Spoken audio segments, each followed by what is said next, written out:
Hi everyone, I'm Yann Chilvers, co-founder of Covalo, and I will be your host today for this maiden episode of the Faces of the Beauty Industry, Covalo's intimate interview series, putting the spotlight on unique characters behind the industry. We have the pleasure today to have Richard Illi, the CEO and owner of Essentia, a leader in natural fragrances. Richard, thank you for being here today with us. Would you mind telling us in a few words what Essentia is all about? Thank you, Yann, for inviting me for this series. With pleasure. So Essentia is a Swiss company based in Zurich. We are specialized in 70 years of naturals, so essential oils, perfumes. And since 20 years, we specialize ourselves in preparing natural fragrances. Very nice. And one thing that always fascinates me is to understand what brought people to be who they are today. Looking back, what made you study chemical engineering in the first place? Well, I think I was interested always in business and in chemistry. But I think my interest of chemistry comes more from the passion that I have for food and wine. Mm-hmm. That started very early because I come from a wine growing family. And basically, when it was about to choose between business studies or chemicals or science, I reckon that business, you can always catch up and learn later. It's also a lot of learning by doing. Mm-hmm. But for science, it's a bit more difficult. So that's why I decided to go to study chemistry in Zurich and Lausanne. And actually, you had this reflection again a couple of years later when you had to choose between academia and a career in sales. What made you at that point in time choose the sales route? Well, I think it's more my view at the time. When I finished my studies, I saw that I had a possibility to do a PhD, but then the colleagues of mine who were doing the PhD, I saw were more relaxed, laid back. They wanted to have some good time studying. And also I saw that business, again, was very interesting since the beginning for me. So going into sales was for me the best way to quickly enter the real life, as I would say. So that's why I decided to go in the directions of joining a company right after the studies. Mm-hmm. But I started in quality, in fact, and not in sales. I had to wait 4 years until I could join really the business. And mm-hmm. Yeah. And you also actually studied in Asia, where you spent almost a decade. What was the appeal of Asia to you?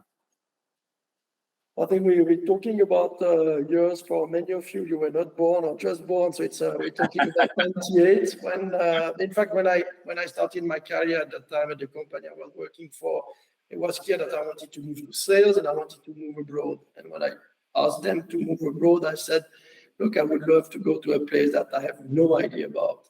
Mm-hmm. Not a single idea about the culture, the people, the language, and so on. So I didn't want to go to stay in Europe or to go to the US. I really wanted to say, okay, I'm young, I'm ready to go a long path. And that's why Asia was honestly was proposed by the company. In fact, it was China at the beginning. Mm-hmm. And then,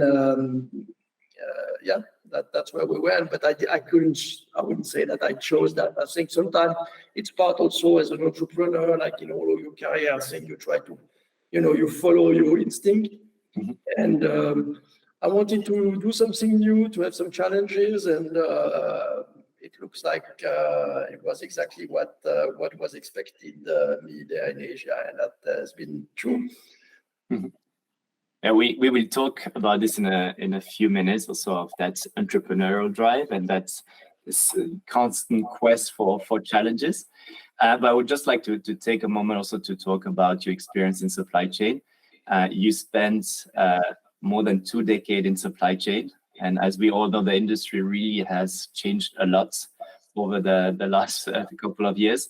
How did you see the overall industry, especially on the supply chain side, evolve throughout your career? Well, I think what happened is that in the chemical industries, especially in the fragrance flavor industry, and we deliver to the consumer goods, to the food industry. Since the year 2000, I think there's been a huge pressure on cost, which has led companies to follow full speed on the path of globalization. So when I started my career, there was a lot of production in Europe still of chemicals. A lot of things moved to Asia, which I was also partially responsible for in my previous company. And then we have seen in the recent years that with COVID, but prior to that, there's been other kind of supply crisis in the chemical industry that people are starting to rethink about more regional, if not local. So that's one of the big evolution. We went from local, regional to global, and then now we are kind of coming back.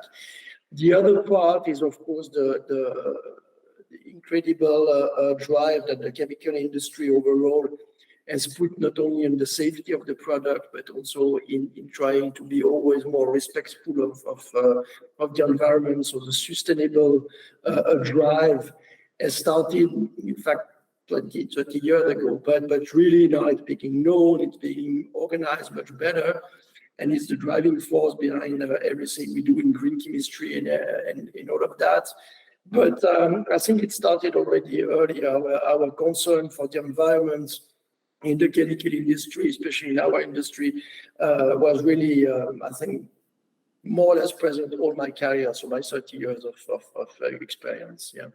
So I think this is the driving force is having safe, sustainable chemicals, and that's the big challenge of the chemical industry overall. Yeah, as you know, that's a topic that is very dear to our heart. So we could definitely fall into the rabbit hole and talk for ages about this. Also, always enjoy a lot our conversation. But for today, also would like to really focus on what drove you personally throughout your career steps. You spent more than 12 years at Firmenich. What made you, in a certain way, like give up on a successful career track at Firmenich to take over Essentia in this totally new challenge? So in fact, I spent nearly 20 years at Firmenich, 12 years in Asia, and I had different roles in China, in the region, in Asia, and then globally as well. I was in charge of the supply chain at the end. Now, what made me change, I think it's again what we said at the beginning, and you say we'll come back on that, is the need of, I think, new challenges. I had a chance during my stay at Firmenich to do an executive MBA at a school called IMD in Lausanne, which prepared me to take more responsibilities, which happened at Firmenich, but also it makes you focus on yourself, what really drives you.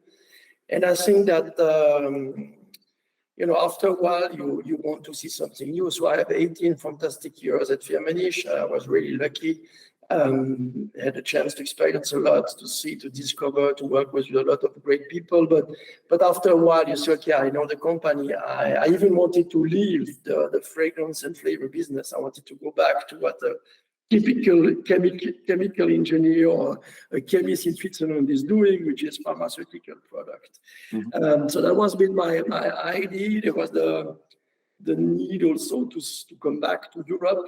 Or not the need, but the will from the family. So my wife, my two daughters at that time, we were ready to say we want to go to Switzerland because, it so happened that our daughters, the first 10 years of their life, they only knew Switzerland for holiday, but they had a whole family here and they never lived here. So that was, we were ready also to come back. All of this, and then Essentia came by chance through a friend of a friend. So I have this guy I know who's acquiring companies, and that's how at that time I met my partner, and we decided after quite quickly, in fact, which is quite funny when you see in big corporation, you do a lot of studies on merger and acquisition, and here, we decided to acquire this company together privately, and we since then it has been I put everything I have, financially as well as my energy over the last 12 years in this company, and I think it has been a very nice bumpy road sometimes, but Yeah, it's rewarding. So I can't say that absolutely was driven. You know, some people I know, they say, hey, now I've done 20 years in corporate life. I want to go and lead a small business or create my own company. So I wasn't that clear. I would have been, I think, pretty happy in working for other people, leading a P&L.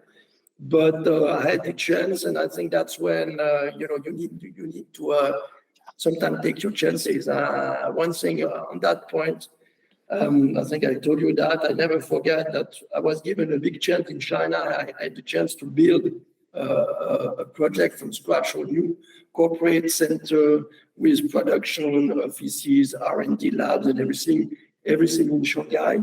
It was a major project for Feminist Group at that time. Mm-hmm. I remember when I thanked my big boss when we came for the inauguration, I said, "Wow, thanks for giving me this chance," and so on. So many people would have loved to have that. He said, yes, but it's always the same. There are a lot of people who wants to do things, and it's like you're at the station and there are trains passing and stopping. And some people, they always say, I should, or it would be nice to be in this train, but they never jump in.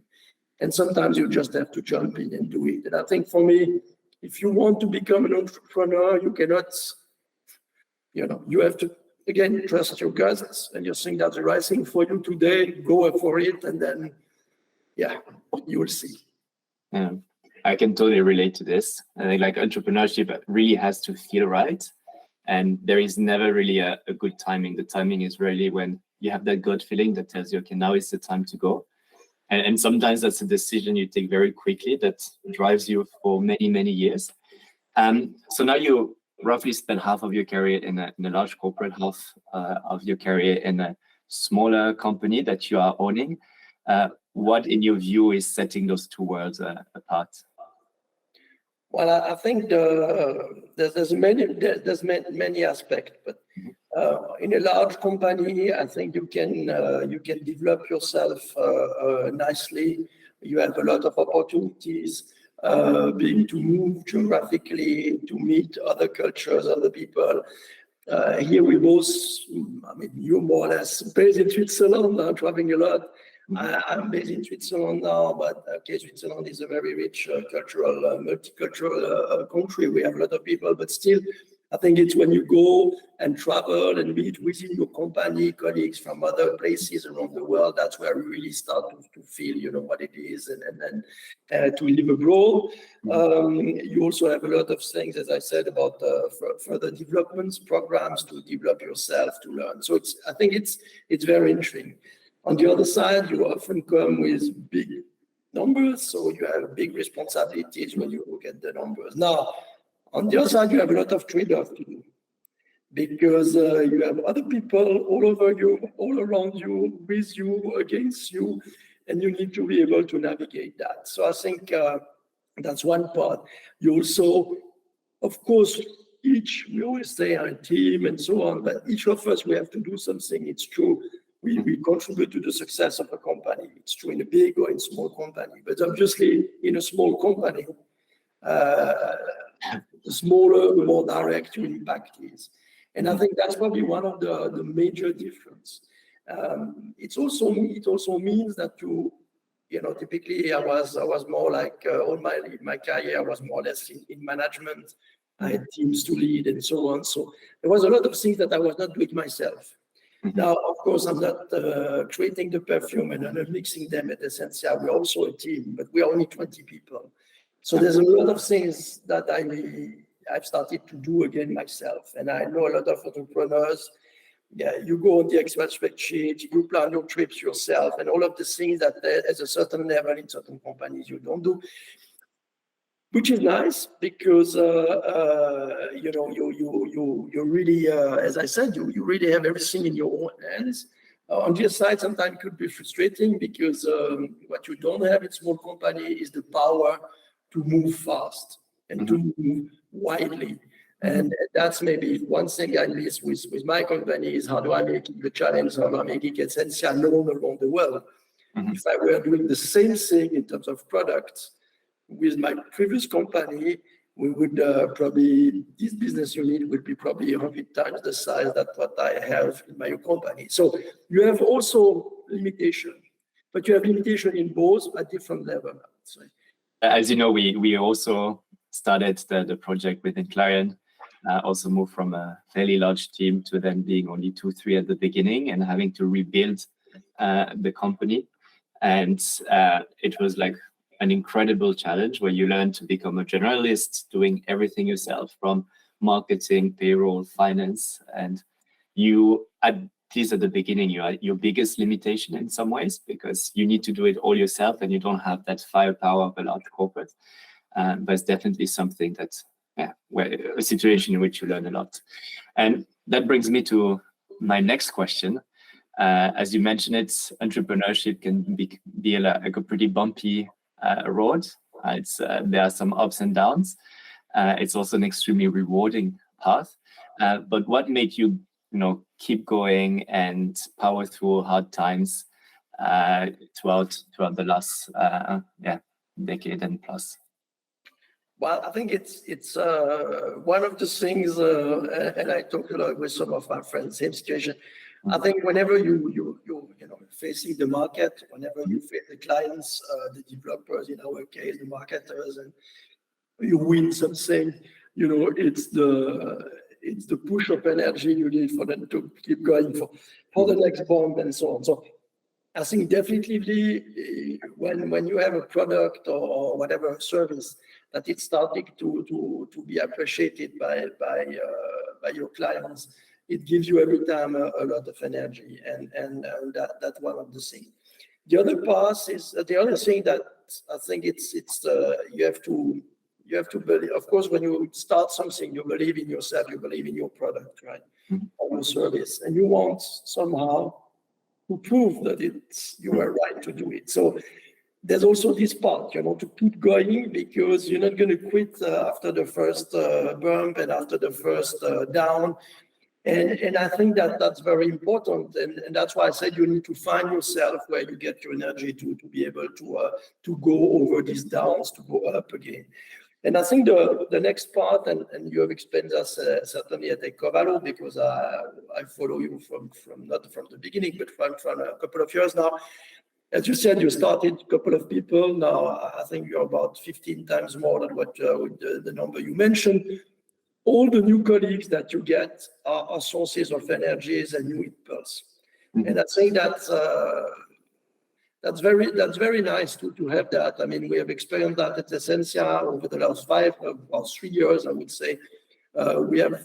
We have totally changed the age pyramid as well. So yes, there are challenges on one side because you have different group of people who have to cohabit, but on the other side, it's a lot of new impact, new impulse, new ideas that you implement, and that gives you a lot of ideas. So I think as long as you can nurture this environment, as long as you have customers who are happy, of course you want more, of course you're not happy about certain situation, economical, whatever, but you keep fighting and you keep pushing in the right direction.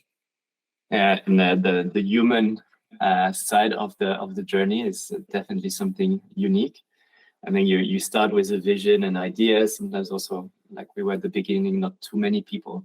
And with every single person you add to the team, you try to also make it their own, and the culture and everything is evolving.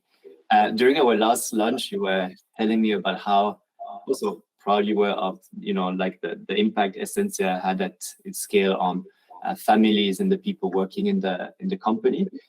What is also, like that thing that makes you the most proud of Essentia and your journey so far? But in my case, I didn't start in a business. We took over a business that was about 60 years old at that time, and it was a dying business. Mm-hmm. And that was one of the challenges, to say, okay, we need first to do a turnaround. And usually turnarounds are done in 18 months, 2 years max. Mm-hmm. Well, I have to say the turnarounds are still a bit longer for many reasons, but the turnaround is not like you say, okay, one day you can say, okay, it's done, but it's never finished. It's always an evolution. Mm-hmm. So if I look back, it has been now 12 years. I'm quite happy we are still here, so we survive. Mm-hmm. We develop a new offering, we develop a new Essentia, let's say. And all these years, we had 15, 20 people on the payroll, so it's a lot. I mean, it's nothing on one side, but still it's a lot of families that are there.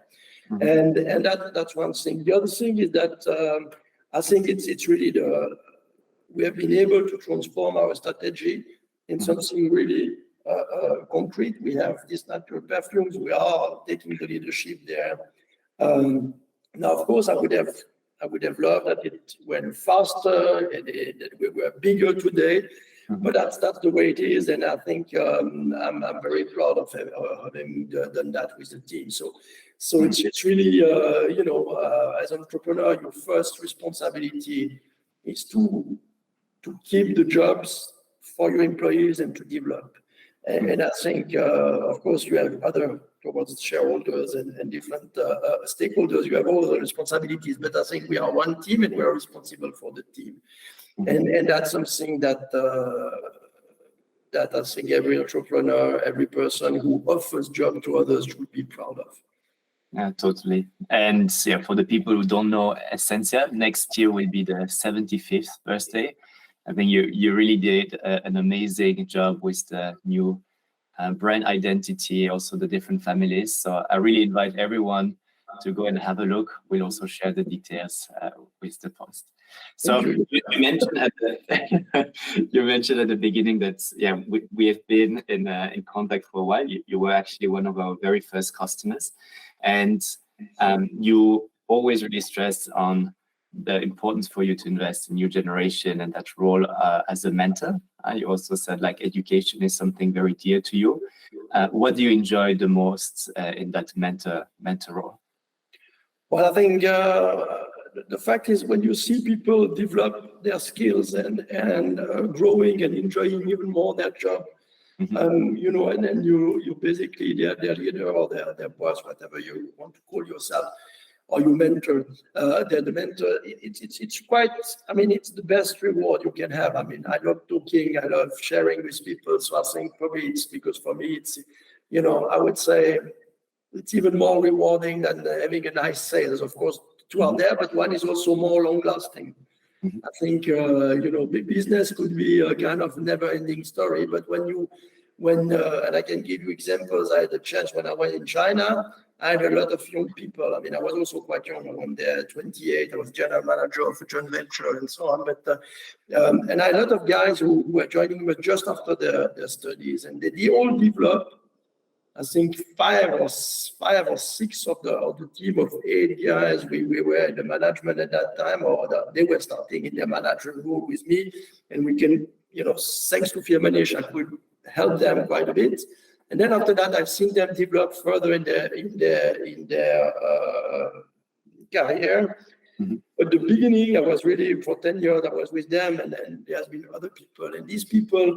When they contact you now, it's fantastic. We have LinkedIn, we have all this data, but we stay in touch. And people, of course, it's like every day tell you, it's nice, I follow it, but when you don't ask anything to anyone and people come back to you, that's the biggest reward. And in fact, mentoring is really the satisfaction of helping someone solving a problem, going further, developing himself, herself.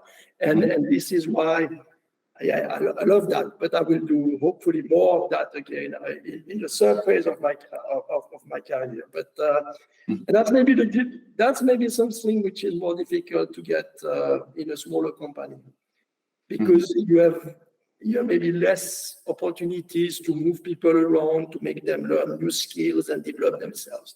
So coming back to one of your previous questions, I think that could be a little bit the frustrating part, but still. I mean, like you can also be a great mentor with some of the partners like us, or some of your customers also that want to launch new products. I think that's really something that can drive you. Probably a question that we often talk about what brought people to become a mentor, but did you have yourself a mentor throughout your career that really helped you in some of the important steps within your life? Yeah, I think I was lucky enough to. I started my career when the business was still very traditional. You had people going up, staying 30 years in the same company, getting ladder up the ladder, step by step, and the people who typically send me to China. I was 28 after only 4 or 5 years experience in the industrial world.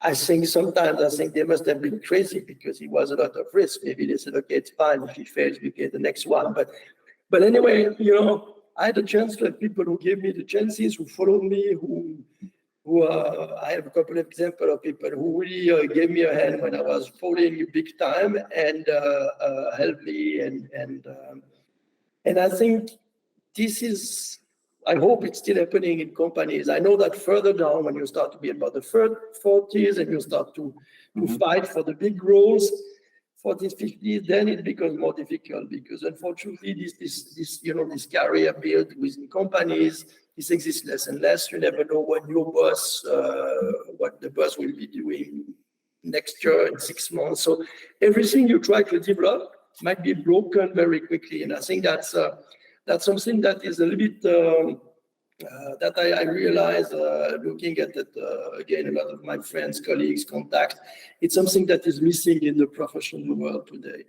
To be able to go to someone, also, a mentor is just someone who can listen to you, and you're not afraid that this person will use some of the information that you share or some of the problem you picked and you try to get together to a solution. They will not use that against you 6 months later or 2 months later. And I think that's what is necessary in companies again. And that's why, as I told you, in a third part of my career, I want to dedicate myself and make myself available for that. But first, I need to learn also what it means to be mentoring, because it's one thing to do it from your heart and your guts and your experience, and another thing when you want to really do it, you need to be like in everything, you need to get certain skills and competency. So, but that's for the future. That's going to be when you do what happened 10 years after you retire, for the next series in 20 years. So yeah. Yeah, we actually started ourselves like a coaching journey quite recently with an external coach. Because a lot of the time you are providing feedback to your team, but there are also a lot of things that you need to learn yourself. And although we try to foster a 360 culture, getting bottom-up feedback, and to have someone with experience that can guide you through that journey and also, make you aware of some of your blind spots. And so far, it's been really very insightful. And I think, like, if we look in the US, it's something quite common. In Europe, it's usually not so common. Actually, that coach is quite experienced, and said that it was quite rare for people, and sometimes also a bit younger, to make that step. And yeah, I think that's something I can only invite people to explore. We are slowly running out of time, so probably a last question. What would be your advice for any young person or not so young who would be interested in launching their own business? Well, first, I like your correction, because I think it's not a question of age. Yeah. It's a question of, again, if you have an idea or you have an opportunity that comes to you, look at it. If you really feel it's the right thing for you, go and jump. It won't bite you, and you probably won't die from that. Maybe you don't make as much money as what you were hoping at the beginning. Maybe you'll be working a bit more than what you were thinking you would. But I think it's definitely worth the try. And if you see after a couple of years it doesn't work, you can always stop and do something else. But in terms of the advice, I think one of the advice that people have to be ready, we talked about it, is not only highs. So don't look at that. I think most of the people are clever enough to see that whatever we see, that shines, and companies that are going like this, and people are, that's nice. It happens. It's only a very tiny part of the market, basically, of the companies. Most of the companies, it's a lot of hard work. It's a lot of, as you mentioned, and ups and downs, bumps, and so on. So it's fine. You have to accept that. You have to also accept that it doesn't succeed as well as or as quickly as what you thought. You have to be ready to a lot of feedback, because the smaller you are, the more people will come and give you direct feedback, or yourself, you will get that. And I think it's this patience that you need to have. That you really need to go for the long term. So if you think, you can do something for a while, but then after that, build the organization to keep it going. That's important. But yourself, you need to be patient, and you can be very pushy with the results and everything. But I think the reality is often it takes twice, if not more, than what you thought it would take to achieve your objective. But if you're ready to accept that, by no means it's a great journey. So do it, and it's a great feeling. And yeah, I can only encourage people to jump and do it. Yeah, very, very true. I mean, like really embracing the journey is like one of the key steps. I think need probably a certain dose of resilience and keeping that Northern Star. But if you don't get joy in like those small success along the way and just focus on some big milestone, I mean, that makes things very, very tough. Yeah, absolutely. I think it's very true. I mean, as I said, every reward you take it as this, and then you move ahead, and it's the energy that keeps you going for the rest. Yeah. Richard, thank you so much for taking the time to talk with us today. As one of our early customers, but also one of the most passionate person I know in the industry, I could not have hoped for a better guest for that very first interview. So thank you very much. Thank you very much, Yann. I'm very happy to be part of this new set of recordings you're making, Fragrant entrepreneurship. Mm-hmm. And I look forward to listen to the next guest on your talk. And thanks again to Covalo and to you. And I think certainly you need to get someone also to interview you, because you also have a lot of passion for what you're doing, and probably being seen also by all your clients. Mm-hmm. And your success is also showing that there's also companies that are going faster than others. Thank you very much. And nice segue also for all the people that join us today. Thank you for taking the time. And if anybody comes to your mind that you feel we should be interviewing, don't hesitate to tag them in comment or to share the details at social@covalo.com. Thank you very much. Have a wonderful day and goodbye.